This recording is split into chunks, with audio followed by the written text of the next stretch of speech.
Magandang araw sa inyong lahat mga kamatsas! May umawat na sa leading na si Super Grandmaster Anish Giri ng Netherlands dito sa round number 7 sa katauhan ni Super Grandmaster Abdusattorov Nodirbek. Papaano kayang pinigil ni Nodirbek ito? Yan ang pag-aaralan natin. Sa end part, pakita ko po sa inyo ang standing after round number 7. Ang ginawa ni Abdusattorov nag-E4, E5 naman si Giri, Knight F3, Knight F6. Petrov defense. May naalala po kayo dito?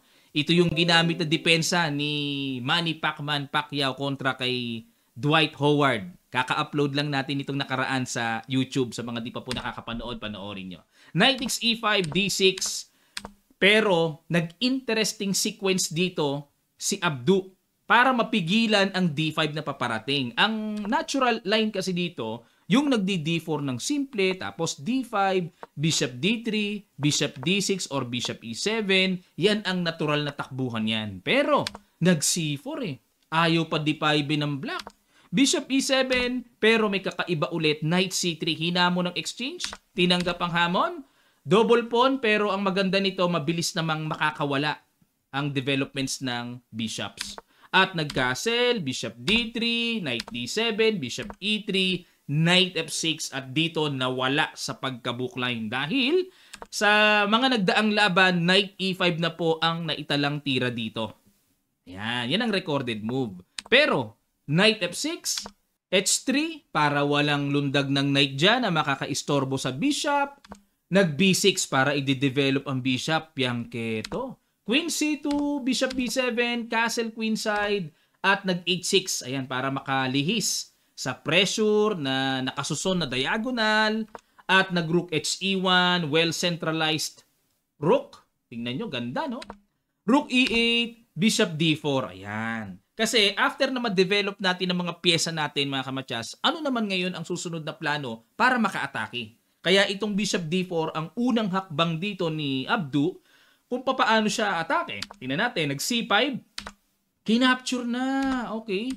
Bishop H7 check para lumayo muna yung king at nag-Bishop E4. Kailangang i-exchange ang isang bishop at huwag mapanatili sa black na meron siyang bishop pair. Kakatakot yan pagka yan ay tumagal. Kaya exchange kagad. Takes, Queen D7, Knight D2, A6. Ayan, nagbabalak dito si Giri na babasag sa queenside at nag-King B1 lang. Bishop G5, Knight F3, Bishop F6, at nag-Queen D3 para pressure lang sa weak D6 pawn, nag-B5. Ayun. Minarkahan ng bad move ng computer engine. Dapat daw ang tira, capturein, takes, tapos Rook D8 na talagang maging safe yung pawn sa D6 para wag bumagsak. O pero, nag-B5, kinapture lang, capture, Knight D2. Ayan, may mga kalikot din na gulo si Giri pero nag-Knight D2 muna. Queen E6, Knight E4. Ayun na. Bishop E7. Ayan. Dito mga kamatsas, baka mapatanong kayo, Coach, ba't hindi kinapture ng pawn yan? Threat pa ang queen. Kung kakapture naman ang pawn, may bitin sa knight ah. Ang gagawin kasi magku-Queen D5. Yan po ang mga discarding pasakali ng mga magagaling na players. Pag kinapture, capture, bagsak din naman yung pawn sa D6 eh. Na kapag bumagsak yan, next in line, itong C4, anytime pwedeng mabawi yan. Lalo na nasa light square yan, pwedeng ikutan ng knight na hindi madidepensahan ng bishop. Nasa light square eh. O, balik tayo. Kaya dito nag-Bishop E7 muna, Queen D5, good move para mapuwersang mahuli ang reyna at nag-Rook D8. Capture na, takes, F4. King G8, para mag-F5. Yan ang purpose ng F4, F5 ni Abdu para mapilitang makipag-exchange. Nakipag-exchange na nga, lumalabas dito, very active, strong knight versus napasive ang bishop. Oh. Pang-depensa na lang mangyari. B4, ayan. At nag-King E8, King B2, Rook D7, endgame technique na to. G4, tingnan nyo po yung pwesto ng pawn structure ni Abdu. Ganda oh, nasa light squares. Opposite sa dark square bishop, nag-King D8, bad move mga kamatsas. Nakailang bad move na si Giri. Dami na, no? Dito po kasi, ang dapat daw ilagay sa D8 square ang tore. Makikita nyo po mamaya ha, ang diferensya. Nag-King D8. Dito, may inilabas na unexpected good move si Abdu Satorov. Ano kaya yon? Pakiguess nyo sa ilang sandali lang. Tutuloy kagad natin. Start.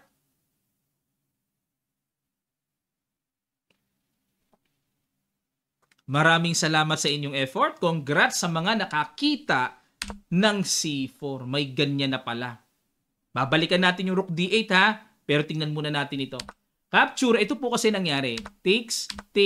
Nagkaroon ng pwersahang exchange ng Torre at King C3. Yan kasi nangyari.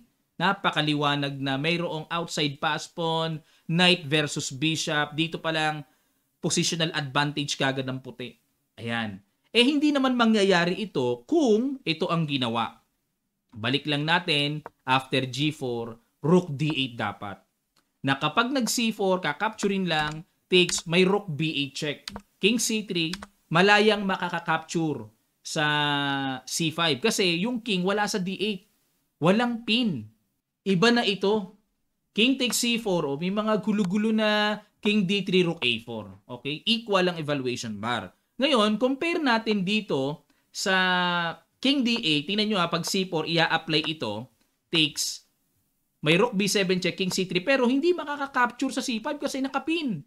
Yun ang diferensya ng Rook D8 sa King D8 na ginawa sa actual game. So, capture, wala King B6, A4, King C6. Hindi makapangahas ang black na kontiryahin ng pawn sa A4 kasi talagang makikipagsabayan lang yan.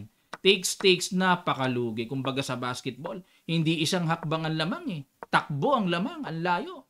5 hanggang 10 hakbang. Ubos. Wipe out. Durog.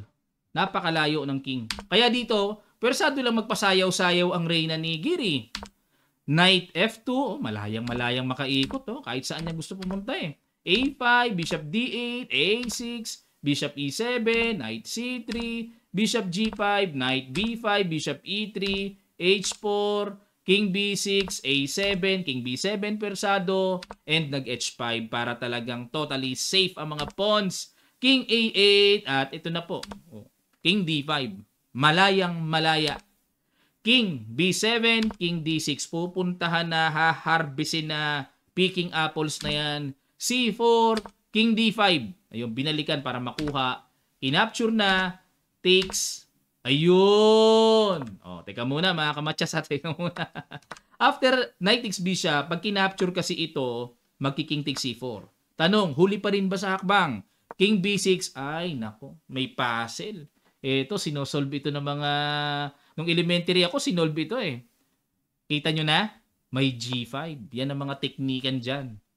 G5 ang good move. Ngayon, pag kinapture yan, F6, pwersado, capturing yan. Lulusot ang isa ng mabilis. Makaka-reyna kagad. Di ba? G2 wala na. Kahit capturing pala to, check pa, tapos Queen G5, kuha ang pawn sa G2. Ngayon, after G5, baka mapatanong kayo, coach, paano kung mag-F6 para walang F6? Dito ngayon ka-capture. Takes, and King D5. Dito ngayon mararamdaman yung talagang kalamangan sa hakbang. Ubus yan, yung mga pawns na yan. Okay? Ayun. Kaya dito, bumalagbag na lang. Nag-desperate move na lang dito si Giri. Nag-C3, Knight C6. Yun lang. Kwentado. Kwentado ni Abdu. Check. Kwentado habol. King D7. Tuloy pa rin. Na sa pag-asa ni Giri na nga, mayroon kang isang knight pero paralisado yan, di makakagala-gala dahil sa sipon. G5, yan pa rin pala mga kamatsas. Ang ganda naman ng endgame na to. King E7, nakita na natin yung ibig sabihin ng capture Takes, King E5, F6, King D5, King D7, at syempre, simpleng tempo na lang para ma-reverse ang king opposition. Ngayon kasi antitira yung white king di isang tempo muna. Pag tempo, black to play, lilihis na yan. Nag-resign na dito after Knight C1. Ang leading at defending champion, Anish Giri. Bakit nag-resign? Kasi, dito na pinaka-safe niyan. Kasi kung dito, lalong lalayo. Pag nag-King E7, meron kasing King C6. Mapipisa naman yan Masusqueeze yan. Simpleng sayaw lang yan. Bibitaw at bibitaw yan sa pawns. Ubus din yan, then pass pawns. Okay, yan po mga kamatsas. Ang matinding ginawa ni Nodirbek Abdusattorov. Siya lang ang umawat ngayon kay Giri. At silipin natin, sino na ba ang nakakalamang sa kanila? Sino na ang leading? Walang iba kung hindi ang tumalo sa defending champion Abdusattorov sa score na 4.5 points. Tied pa rin naman sila nila Giri and Gukesh. Ayun, no, si Gukesh namamayagpag ngayon. Vidit Pragnananda Ferrugia 4 points at Nepo World Champion Ding Liren, Wei Yi, Warmerdam 3.5 points, World Women Champion Juwen Jun 3 points, Van Forest 2.5 points at tied naman sa pinakahuli Magsudlu and Donchenko sa score na 2 points. Yan po ang update dito sa Masters Division. Ano naman ang update na naganap sa Challengers Division? Yan ang isusunod natin. Bisitahin natin ang mga labang interesting doon na kapupulutan natin ang mga aral para ma-improve ang ating paglalaro ng chess. Maraming salamat po sa mga nagtatanong ng ating mga merchandise. Open na po ang ating Shopee site. Pwede na po kayong umorder ng t-shirts. Ayan, may mga new designs tayo. Maganda tela nito. Meron tayong jacket. Meron din tayong chess mat. So order na po kayo mga kamatsas. Ia-assist kayo ni WGM Queen Kwang Kwang! Ayan, ni Mrs. para makarating po sa inyo ang inyong mga orders. Maraming salamat. Magkita-kita tayo sa mga susunod pang video.